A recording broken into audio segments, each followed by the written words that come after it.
میں مختصراً ضروری مسائل بیان کر رہا ہوں۔ کن جانوروں کی قربانی درست ہے؟ قربانی کے لیے اونٹ، گائے، بیل، بھینس، بھینسا، کٹا، دمبا، چھترا، بکرا، بکری، ان سب کی قربانی جائز ہے۔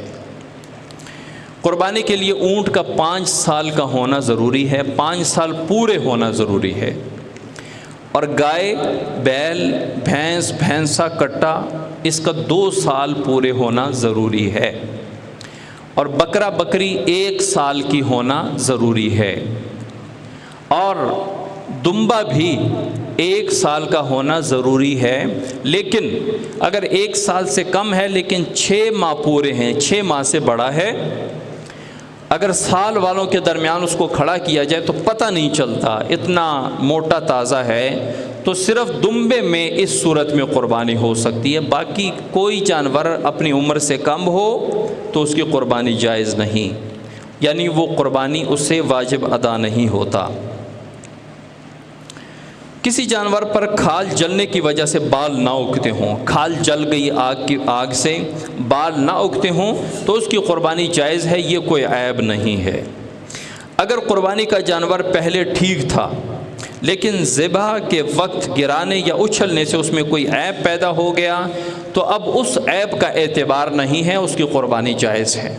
مثال کے طور پہ آج اگر کوئی بندہ جانور لے اور اس کی ٹانگ ٹوٹی ہوئی ہو اور چلنے میں وہ ٹانگ کو نہ لگا سکتا ہو زمین پہ اور اس پر زور نہ ڈال سکتا ہو وہ جانور، تو اس کی قربانی جائز نہیں۔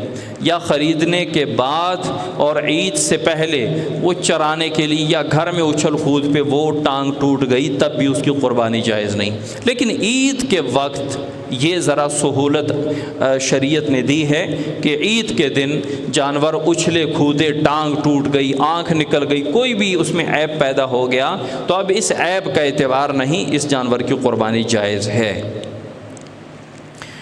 سینگ ٹوٹے جانور کی قربانی جائز ہے، بشرطے کہ اس کا سینگ جڑ سے نہ اکھڑا ہو اور اس کا اثر دماغ تک نہ پہنچا ہو، اور اگر پیدائشی سینگ نہیں ہے تب بھی قربانی جائز ہے۔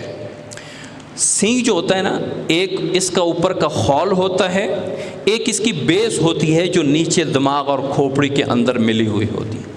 جو اوپر کا خول ہے وہ پورا بھی گر جائے تب بھی قربانی جائز ہے، لیکن اگر وہ اتنا ٹوٹ جائے کہ وہ جو دماغ کے اندر ہے یہ حصہ وہ بھی ٹوٹ جائے، اثر دماغ تک پہنچے، تب اس کی قربانی جائز نہیں، اب یہ عیب ہے۔ اور اگر پیدائشی سینگ نہیں ہے کسی جانور کے تب بھی جائز ہے۔ جس جانور کے جسم پر زمین جوتنے یا مارنے کی وجہ سے زخم یا نشان پڑ جائیں یا اس کی ران لوہے سے داغ دی ہو، ایسے جانور کی قربانی بھی جائز ہے۔ کل ایک بندے نے فون کیا کہ یار جانور خریدنے گئے تھے لیکن انہوں نے وہ کان میں سوراخ کر کے نا وہ کارڈ وغیرہ کوئی ڈالا ہوا تھا نشانی کے لیے، تو ہم نے چھوڑ دیا۔ میں نے کہا یہ کوئی عیب نہیں ہے، اس سے قربانی ہو جاتی ہے۔ رسولی والے جانور کی قربانی جائز ہے۔ جس جانور کے جسم میں رسولی ہو، بعض دفعہ گائے بیل وغیرہ کے جسم میں پیٹ کے قریب رسولی ہوتی ہے، بڑا موٹا دانہ سا نکلا ہوتا ہے جلد کے اندر، تو اس کی قربانی جائز ہے، یہ کوئی عیب نہیں ہے۔ خصی جانور کی قربانی جائز ہے، بلکہ افضل ہے، بہتر ہے۔ آپ صلی اللہ علیہ وسلم نے جو بکروں کی قربانی کی تھی وہ خصی بکرے تھے۔ ایک خصیے والے جانور کی قربانی بھی جائز ہے، جس کے 2 خصیے نہ ہوں، ایک خصیہ ہو، فوتا ایک ہو، تو اس کی قربانی بھی جائز ہے۔